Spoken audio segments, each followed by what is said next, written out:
Во Валандовско започнува бербата на препознатливиот род за регионот калинката. Намањето организиран откуп и капацитети за нејзина преработка ги тера земјоделците сами да се снојат со пласманот.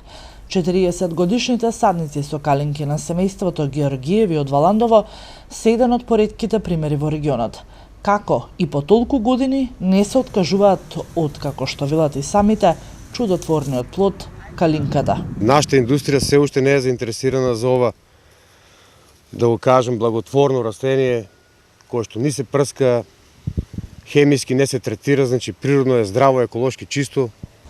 Калинките имаат широк спектар на лековитост. Нејзиниот сок содржи големо количество на антиоксиданти кои го штитат телото од слободните радикали кои се наоѓаат во крвта.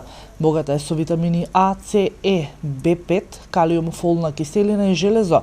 Потврдуваат агрономите кои од друг аспект велат дека поради немањето пласман и неможноста нашата калинка да се пробие на европските пазари, почнува да се размислува за носење нови сорти од Турција и изградба на фабрика за концентрат од калинка. Така да во иднина неко има тенденција на ширење на оваа овошка, присуство на стран капитал, нарочно од Турција. Веројатно они ќе ги отворат вратите за оваа овошка да добие прилично авторитет. Гевгелиско-Валандовскиот регион ја чувствува благата медитеранска клима, па така покрај калинката успеваат и маслинките, јапонската јаболка.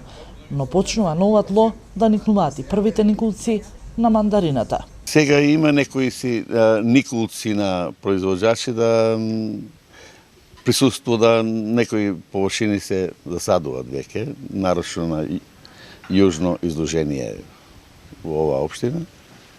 Така да времето ќе каже своето дали понатаму ќе оди. Али има услови за одедување на овошка. Во моментов калинката се продава на големо по 15 денари, а на пазарите на мало цената на ова јужно овошје се движи од 30 до 40 денари.